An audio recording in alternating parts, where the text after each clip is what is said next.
یہ خبر بھی آئی کہ جی سول ہاسپٹل میں کچھ لاشیں لائی گئی ہیں اور اس کی تعداد کوئی 23 کے قریب بتائی گئی تھی اور کہا گیا تھا کہ جی کسی نے اگر آ کے پہچان کرنی ہے تو وہ کر لیں. اب اس دوران پھر ان لوگوں کی طرف سے لاپتہ افراد کے جو لواحقین ہیں ان کی طرف سے یہ کلیم کیا گیا کہ جب وہ اسپتال پہنچے یہ لاشوں کو آئیڈینٹیفائی کرنے کے لیے تو انہیں یہ بتایا گیا کہ یہاں پر کوئی لاشیں نہیں پہنچی ہیں. یہ بی بی سی نے ایک اس کے اوپر پوری رپورٹ تیار کی ہے. میں بتا دوں کہ یہ ساری رپورٹ جو ہے یہ بی بی سی نے تیار کی ہے اور ان کے جو رپورٹرز ہیں انہوں نے مختلف لواحقین سے بات بھی کی اس سلسلے میں اور انہوں نے یہ سارے جو ان کا ورژن ہے وہ وہاں پہ بیان کیا جو میں آپ کو ذرا ریپروڈیوس کر کے بتا رہی ہوں. یہ جو ساری کہانی ہے اس کے بعد پھر یہ خبر بھی آتی ہے کہ جناب اب وہ جو لاشیں جن کی تدفین ہوئی ہے اور وہ لاشیں جن کے بارے میں کہا گیا تھا کہ لائی گئی ہیں ان کے بارے میں کوئی بھی حتمی آئیڈینٹیفیکیشن نہیں ہو پائی ہے اور جو بلوچ یکجہتی کمیٹی ہے ان کی طرف سے اس خدشے کا اظہار پھر سے کیا جا رہا تھا کہ یہ کوئی ان کے اپنے لاپتہ پیارے لوگ ہی نہ ہوں جن کو دہشت گرد کہہ کے مار دیا گیا ہے. اس کے بعد یہ خبر بھی آئی اور یہ حکومت کا بھی موقف تھا کہ بہت سے جو لاپتہ لوگ ہیں وہ دہشت گرد بھی بن جاتے ہیں اور ان کے فیملی ممبرز آ کے یہ کہہ رہے ہوتے ہیں کہ جی وہ لاپتہ ہیں جبکہ وہ تو ٹریننگ کے لیے کیمپوں میں بھی گئے ہوئے ہوتے ہیں. تو یہ حکومتی موقف بھی ہے, یہ صرف ان کا موقف نہیں ہے. خیر اس کے بعد یہ ہوا کہ پچھلے 1-2 دنوں کے اندر کچھ ریڈز ہوئے اور اس دوران بلوچ یکجہتی کمیٹی کے جو مرکزی آرگنائزر ہیں جن کا نام بیبرگ بلوچ ہے ان کو اٹھا لیا گیا. اس کے بعد انہی کے ایک اور جو بھائی ہیں ان کو بھی اٹھا لیا گیا اور پھر یہ بھی بتایا گیا کہ الیاس بلوچ صاحب جو کہ ایک پروفیسر ہیں بولان میڈیکل کالج کے اور وائس پرنسپل ہیں ان کو بھی رات گئے گرفتار کر لیا گیا یا پھر ان کو بھی لاپتہ ہی کر دیا گیا کیونکہ انہیں بھی کہیں پروڈیوس نہیں کیا گیا کسی عدالت میں. وجہ یہ بتائی جاتی ہے کہ جو گرلز ہاسٹل پہ چھاپہ مارنے کی کوشش کی گئی تو اس دوران انہوں نے وہاں پہ ریزسٹنس کا مظاہرہ کیا جس کے بعد انہیں بھی وہاں سے اٹھا لیا گیا. اب یہ جو گمشدگیاں ہوئیں اس کے اوپر بہرنگ بلوچ نے جو پچھلے 2-3 دنوں سے واقعات ہوئے اس کے بعد انہوں نے اس کے اوپر ایک احتجاج کی کال دے رکھی تھی آج کے روز اور ابھی یہ احتجاج شروع ہوا تھا کہ اس دوران یہاں پر خبر یہ آئی اچانک سے سوشل میڈیا پر یہ ویڈیوز بھی سرکولیٹ کرنے لگیں کہ وہاں پہ ریاستی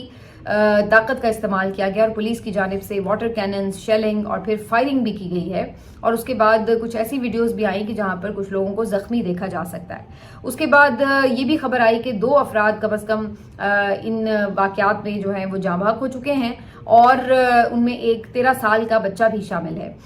اس کے علاوہ مزید کئی افراد زخمی بھی ہیں جنہیں اسپتال منتقل کیا گیا ہے. ابھی یہ خبریں آئی رہی تھی تو یہ واضح طور پر اس بات کی طرف ایک تکلیف دہ اشارہ تھا کہ اگر یہ ریاستی جبر کے نتیجے میں فائرنگ کے واقعات کے نتیجے میں لوگ جاں بحق ہوئے ہیں تو یہ اس کا مطلب ہے کہ کیا ہم نے یہ ریاستی پالیسی بنا لی ہے کہ کوئی بھی اگر احتجاج کر رہا ہے پرامن ہے تو ہم اس کو ریاستی جبر کے ساتھ طاقت کے ساتھ منتشر کرنے کی کوشش کریں گے جیسے کہ ہم نے 26 نومبر کو یہ دیکھا. تو کیا یہ اب ریاست نے اپنی ایک پالیسی ہی بنا لی ہے کہ ہر موقع پر ہم نے یہی کرنا ہے؟ پھر یہ وہ سوال اٹھتے ہیں کہ جناب پھر جو نہتے لوگ آتے ہیں سڑکوں پر ان کی آپ بات نہیں سنتے, ان سے آپ مذاکرات نہیں کرتے, ان کی داد رسی نہیں کرتے بلکہ ان کے اوپر آپ طاقت کا استعمال کرتے ہیں اور پھر جب دہشت گرد آتے ہیں جو اٹیک کرتے ہیں تو پھر آپ کہتے ہیں کہ وہ جو لواحقین وہاں پر سڑکوں پر بیٹھے ہوئے ہیں جن کی آپ بات نہیں سن رہے پھر آپ کہتے ہیں جی وہ مذمت کیوں نہیں کر رہے ان کی. تو وہ یہی تو کہہ رہے ہیں کہ ہم نے تو اسلحہ نہیں اٹھایا ہوا تو پھر آپ ہمارے اوپر اسلحہ کیوں اٹھا رہے ہیں؟ تو آپ جب ہمارے اوپر اسلحہ اٹھاتے ہیں ہمارے لوگ اغوا کرتے ہیں یا ہمارے لوگوں کے اوپر آپ گولی چلاتے ہیں. اب مارنگ بلوچ کے ساتھ جو وہاں لوگ تھے انہوں نے تو گولی نہیں چلائی, انہی کے لوگوں کے اوپر گولی چلی ہے. تو وہ یہی بات تو کر رہے ہیں کہ جو بات کرنا چاہ رہے ہیں ان سے آپ بات نہیں کرتے. تو پھر آپ یہ کیسے کہہ سکتے ہیں کہ جو بات نہیں کرنا چاہ رہے, جو پہاڑوں پر ہیں, جو ریاست کے ساتھ جنگ کر رہے ہیں,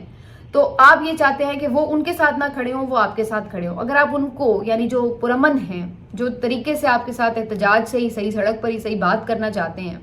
تو کم از کم آپ ان کو اپنے ساتھ تو کھڑا کر لیں, ان کو تو اپنے ساتھ ملا لیں, ان کو تو گلے لگا لیں, ان کو اپنے ساتھ انگیج تو کر لیں تاکہ ان کی سپورٹ تو آپ کو حاصل ہو جائے. اور پھر جو دہشت گرد ہیں, جو لڑنے والے ہیں, وہ خود بخود ایک طرف کم از کم آئسولیٹ ہو جائیں اور پھر سب مل کر ان کا مقابلہ کر سکیں. لیکن یہاں یہ صورتحال ہے کہ پھر بہت سے محاذ کھل گئے اور اب یہ صورتحال ہے کہ یہ تکلیف دہ مناظر ہیں. اس طرح زخموں پہ کوئی مرہم تو نہیں رکھا جاتا, یہ تو مزید زخم اور گہرے کرنے کی ایسا لگ رہا ہے کہ جیسے ایک کوشش ہے. اب یہ ساری صورتحال ہے. اس کے بعد انہوں نے جو 2 لوگ یہاں پر ان کے جاں بحق ہوئے, انہوں نے سریاب روڈ پر ان کی لاشیں رکھ دیں اور وہاں پر انہوں نے دھرنے کا اعلان کر دیا, جس کے فوری بعد یہ خبریں آ رہی ہیں کہ بہت سے لوگ جو ہے وہ اس دھرنے میں شامل بھی ہو رہے ہیں. اس کے بعد یہ بھی خبر آ رہی ہے کہ شٹر ڈاؤن کی بھی انہوں نے کال دے دی ہے, اور یہ بھی خبر اب آ رہی ہے کہ وہاں پہ انٹرنیٹ وغیرہ بند کر دیا گیا تاکہ وہاں کے حالات جو ہیں وہ باقی پورے ملک میں نہ پہنچ سکیں, اور انٹرنیٹ بند کر کے رابطہ منقطع کرنے کی کوشش کر دی گئی. اب آخری جو خبریں آئی تھیں وہ یہاں تک آئی تھیں, اور یہ کشیدہ صورتحال اب بالکل واضح ہے, اور بلوچستان جو ہے وہ اس وقت زخموں سے چور چور ہے. بلوچستان کو بچائیے, خدارہ بلوچستان کو بچائیے, اس کو اپنے ساتھ جوڑے رکھیے. خدارہ بلوچستان کو بچائیے, پاکستان کو بچائیے, اور جو لوگ بات کرنے والے ہیں ان سے بات کیجیے. یہ جو ایک ہم نے ڈنڈے والی ریاست کا جو امیج بنا لیا ہے, اس سے ہمیں کوئی فائدہ نہیں ہو رہا ہے, اس سے ہمیں نقصان ہی ہو رہا ہے. ہمارے اپنے لوگ جو ہے وہ ٹوٹ ٹوٹ کے بکھرتے جا رہے ہیں.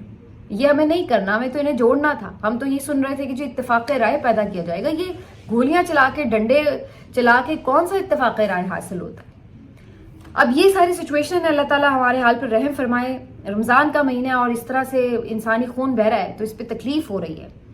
ایسے میں ایمنسٹی انٹرنیشنل کی طرف سے بھی ہیومن رائٹس کی وائلیشن کے اوپر ایک ٹویٹ کیا گیا ہے بلوچستان کی صورتحال کے حوالے سے خاص طور پر, اور انہوں نے کہا ہے کہ جی جو ایمنسٹی انٹرنیشنل ہے وہ انسانی حقوق کی بڑھتی ہوئی خلاف ورزیوں کے حوالے سے گہری نظر رکھے ہوئے, اور یہ ڈیمانڈ کرتا ہے کہ یہ خلاف ورزیاں فوری طور پر بند کی جائیں. اور اس کے بعد انہوں نے یہ ساری جو اس کی ایک بیک گراؤنڈ بھی ہے کہ جو لوگوں کو لاپتہ کیا گیا پچھلے دنوں میں اٹھایا گیا ہے, اس کے حوالے سے انہوں نے بتایا کہ یہ سب ہو رہا ہے. ایمنسٹی انٹرنیشنل کی طرف سے جب یہ ٹویٹ آیا ہے تو اس کے اوپر زلمے خلیل زاد جو کہ سابق ایمبیسڈر ہیں امریکہ کی طرف سے اس ریجن کے لیے, انہوں نے اس کو کوٹ ٹویٹ کیا ہے. اور زلمے خلیل زاد کی طرف سے جو ٹویٹ کیا گیا ہے وہ کافی اہمیت کا حامل ہے, کیونکہ ابھی حال ہی میں آپ کو پتا ہے کہ انہوں نے افغانستان میں طالبان حکومت سے بھی مذاکرات کیے ہیں, اور ڈائریکٹلی اب وہ آپ کہہ سکتے ہیں کہ امریکی حکومت کے نمائندے کے طور پر اس ریجن میں ایکٹیو نظر آ رہے ہیں. تو ان کی طرف سے یہ ٹویٹ کیا جانا ان کی پوزیشن کی وجہ سے اب اہمیت اختیار کر چکا ہے. اب زلمے خلیل زاد کہتے ہیں کہ انسانی حقوق کی بڑھتی خلاف ورزیاں بند کی جائیں اور عمران خان کو فوری رہا کیا جائے. پاکستانی بہتر پاکستان کے مستحق ہیں, اور یہ ساری بات لکھ کر وہ صدر ٹرمپ کو اس ٹویٹ کے ساتھ ٹیگ بھی کر رہے ہیں. عمران خان کو بھی انہوں نے ٹیگ کیا ہے اور صدر ٹرمپ کو بھی ٹیگ کیا ہے ان کے آفیشیل اکاؤنٹ پر. تو یہ بیسیکلی اب توجہ جو ہے وہ بڑی واضح طور پر لے آئی گئی ہے ان کے علم میں, اور یہ ایک واضح پیغام ہے اگر ان کی طرف سے آ رہا ہے. یہ جو بات ہے اس کو شاید اتنا لائٹلی ابھی تک یہ لوگ لے رہے ہیں, لیکن یہ اتنا لائٹلی لینے والا اب معاملہ ہے نہیں. جو کچھ بلوچستان میں اس وقت ہو رہا ہے اس کے اوپر دنیا اب رپورٹ کر رہی ہے, اور اس کے اوپر اب آوازیں انٹرنیشنلی اٹھ رہی ہیں. تو اس معاملے کو ہمیں خود ہی سنبھالنا ہوگا, یہ ہمارے اپنے ہی مفاد میں ہے. تو یہ اس چیز کو دیکھتے ہیں کہ یہ کب تک اس چیز کے اوپر جو ہے وہ کوئی آواز آتی ہے. لیکن فی الحال تو ابھی ریاست کا کوئی موڈ نظر نہیں آ رہا کہ کوئی افہام و تفہیم سے مسئلے کو حل کرنا ہے, کیونکہ اگر آپ نے یہ کرنا ہے تو پھر آپ کو سب سے پہلے اس کا پولیٹیکل سولوشن نکالنے کی ضرورت ہے. اور پولیٹیکل سولوشن کی جب ہم بات کرتے ہیں تو پھر وہ لوگ جو بلوچستان کے نمائندے ہیں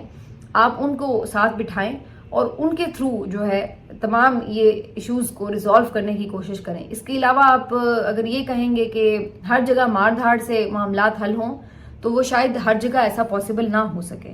بہرحال جی یہ ساری سچویشن ہے, اور یہ کافی پریشان کن سچویشن ہے. اور جہاں ایک طرف یہ ہمارے ملک کے حالات ہیں, وہاں پر اگر آپ ہماری جو ایلیٹ کلاس ہے, جو رولنگ کلاس ہے, اس کو اگر دیکھیں تو ان کے مسائل کیا ہیں. آج خبر یہ آئی ہے کہ وفاقی کابینہ نے اپنی تنخواہیں بڑھا لی ہیں. وہ تنخواہ جو پہلے 2 لاکھ اور چند ہزار روپے تھی اس کو بڑھا کر اب 5,19,000 روپے کر دی گئی ہے. تو کیبنٹ ممبرز جو ہیں, جو شہباز شریف صاحب کی کیبنٹ کے لوگ ہیں, وہ 5,19,000 تنخواہ لیں گے. یہ 188% اضافہ ہے جو انہوں نے اپنی تنخواہوں میں خود ہی منظور کر لیا ہے. اور ان کی جو ایز رکن اسمبلی, ان میں سے کچھ لوگ تو رکن اسمبلی ہیں, کچھ تو نہیں ہیں, ایسے ہی ایڈوائزر وغیرہ ہیں. تو جو رکن اسمبلی ہیں ان کو جو ایز رکن اسمبلی ہے وہ تنخواہ الگ سے ملتی ہے, اور کیبنٹ ممبر کی تنخواہ الگ سے ملتی ہے. اور پھر جو مراعات ہیں, جو آپ کو فیسلٹیز ملتی ہیں, وہ ساری الگ سے ہیں. تو یہ اس وقت جو ہے یہ آپ کے غریب ملک کے عوامی نمائندوں کا حال ہے. اور جو پرفارم کیا کر رہے ہیں وہ میں آپ کو پہلے ہی بتا چکی ہوں کہ جنہوں نے معیشت برباد کی ہے، جنہوں نے امن و امان کی صورتحال برباد کی ہوئی ہے، جنہوں نے ہر شعبے میں پاکستان کو پستی کی طرف لے جا رہے ہیں، انہوں نے اپنی ہی تنخواہیں پتہ نہیں کون سی خوشی میں اور کس پرفارمنس کے اعزاز میں خود ہی بڑھا دی ہوئی ہیں، اور عوام کو یہ کہتے ہیں جی قربانی دینے کا ٹائم ہے، عوام کے اوپر ٹیکس پہ ٹیکس۔ عوام کی صورتحال یہ ہے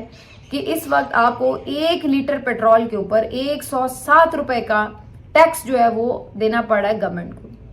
جی ہاں، 1 لیٹر کے اوپر 100 روپے سے بھی زیادہ ٹیکسز ہیں جو آپ اس وقت پے کر رہے ہیں اس گورنمنٹ کو۔ عوام کا یہ قیمہ اس طرح کر رہے ہیں، ٹھیک ہے، عوام کا یہ خون اس طریقے سے نچوڑ رہے ہیں۔ آپ کی جو اس وقت چینی کی قیمت اب 170-180 روپے کلو تک پہنچ چکی ہے، اور یہ ایسی مہنگائی کر رہے ہیں۔ آپ کے جو بجلی کے بلز ہیں وہ آپ کو پتہ ہے کس طرح کے آ رہے ہیں۔ اس ساری مہنگائی میں آخر میں بجائے اس کے کہ عوام کو آپ یہ تاثر دیں کہ جی ہم آپ کے ساتھ کھڑے ہیں، اگر مہنگائی ہو رہی ہے، کوئی پریشانی ہے، ہاتھ تنگ ہے تو ہم بھی اسی سے گزریں، بلکہ اپنی تنخواہیں بڑھا لیں کہ جی ہمارا گزارا نہیں ہو رہا، تو عوام بیچاری جا کے کیا کرے؟ عوام کس کو جا کے پوچھے کہ جی ہمارا اگر گزارا نہیں ہو رہا تو ہم اپنی تنخواہیں خود کیسے بڑھا لیں؟ یہ ہے اس وقت جو ہے اس رولنگ ایلیٹ کے مسائل ہیں۔ ان کے مسائل کیا ہیں کہ یہ وزارت اس کو دے دو، یہ وزارت مجھ کو دے دو۔ پچھلے دنوں میں دیکھ رہی تھی جی پیپلز پارٹی مانگ رہی جی پنجاب میں مجھے حصہ دے دو، پنجاب والی نون لیگ کہہ رہی ہے جی مجھے پھر سندھ میں آپ حصہ دے دو۔ یہ یہاں پہ یہ بندر بانٹ ہو رہی ہے۔ پتہ کیا چل رہا ہے جی؟ شہباز شریف صاحب بلاول بھٹو صاحب کو خوش کرنے کے لیے ان کو الگ سے اربوں روپے کے بجٹ جاری کر رہے ہیں کہ جی جدھر مرضی استعمال کرو، کوئی مسئلہ نہیں ہے۔ پتہ کیا چل رہا ہے کہ جی محسن نقوی صاحب جو ہیں وہ کہیں روپوش ہوئے بیٹھے ہیں، ان کا کوئی پتہ ہی نہیں لگ رہا کہ وہ ہیں کدھر۔ کبھی کہا جا رہا ہے وہ علیل ہیں، باہر ہیں، کبھی کہا جا رہا ہے نہیں وہ ملک میں آ چکے ہیں لیکن خاموش ہیں، کبھی کچھ کبھی بتایا جا رہا ہے جی وہ وزارت چھوڑنے والے ہیں، کبھی بتایا جا رہا ہے وہ کوئی اور وزارت لینے والے ہیں۔ تو یہاں پر جو آپ کی رولنگ ایلیٹ ہے اس کے یہ مسئلے ہیں۔ آپ کا ایک صوبہ جو ہے اس میں اس وقت اس قسم کی شورش ہے کہ خدا نخواستہ کسی بھی وقت کوئی بھی کچھ بھی حالت وہاں پہ ہو سکتی ہے، اور آپ کا وزیر داخلہ جو ہے وہ اس وقت پتہ نہیں کون سی ہائبرنیشن میں موجود ہے کہ وہ کہیں باہر نکل کے بات کرنے کا روادار نہیں ہے کہ کوئی اپنی پالیسی سٹیٹمنٹ دے دے۔ ویسے تو وہ نکل بھی آئے تو اس کی نہ اتنی عقل ہے، نہ اتنی شعور ہے، نہ اتنی سمجھ ہے، نہ اس میں قابلیت ہے، نہ اہلیت ہے کہ وہ کوئی مسئلہ حل کر سکے۔ لیکن چلیے دکھانے کو اسی شکل ایک سامنے تو ہوتی ہے نا کہ بھی ہاں یہ ہے بندہ، وہ اتنے بھی نہیں لیول کا ہے کہ وہ باہر آ کے کوئی اس کے اوپر سٹیٹمنٹ ہی دے دے۔ پتہ نہیں کون سے کونے خدرے میں وہ بیٹھے ہوئے ہیں کہ انہیں کچھ نظر نہیں آ رہا کہ ملک میں اس وقت ہو کیا رہا ہے۔ اب جس بھی وجہ سے جیسے بھی صحیح بھائی بیٹھ تو گئے ہو پوسٹ پہ، تو کم از کم کچھ تو آ کے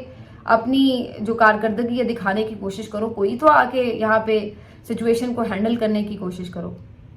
تو یہ اس وقت جو ہے وہ اوور آل سچویشن چل رہی ہے۔ ان کے اپنے روٹنے منانے اور جو وہ پسند ناپسند کی وزارتیں وہ انہی چکروں سے نہیں نکل پا رہے، ادھر ملک میں آگ لگی پڑی ہے۔ یہ اس وقت جو ہے وہ آپ کی ملک کی سچویشن ہے جو کہ آپ کی جو رولنگ ایلیٹ ہے اس کی صورت میں نظر آ رہی ہے۔ بہرحال آج بس اس حوالے سے میرا کچھ عجیب سا ہی موڈ ہو گیا تھا اور میں مزید کچھ اس پہ زیادہ دیکھ نہیں پائی چیزیں، لیکن ایک چیز جو میں اور واضح کر دوں، ہارون رشید صاحب سینئر جرنلسٹ ہیں جی، اور آپ کو پتہ ہے آپ ان کے ولاگز بھی دیکھتے رہے ہیں بڑے شوق سے۔ پہلے تو وہ ٹی وی چینلز پہ بھی کام کر رہے تھے، پھر جیسے بہت سارے لوگوں کو گھر بھیج دیا گیا تو انہیں بھی گھر بھیج دیا گیا، تو انہوں نے پھر ڈیجیٹل میڈیا پہ یوٹیوب چینل پہ کام شروع کیا۔ تو اچھا ان کا یوٹیوب چینل اسٹیبلش بھی ہو گیا تھا اور کافی وہ بہتر اپنی معلومات سے بھرپور ویڈیوز بھی اس پہ ریکارڈ کر رہے تھے، لیکن پچھلے دنوں انہوں نے غزہ کی صورتحال کے حوالے سے کوئی ویڈیو کی، اور آپ کو پتہ ہے کہ اس معاملے کے اوپر پھر مغرب کے بھی علیحدہ قسم کے معیار ہیں اور وہ اس پہ بالکل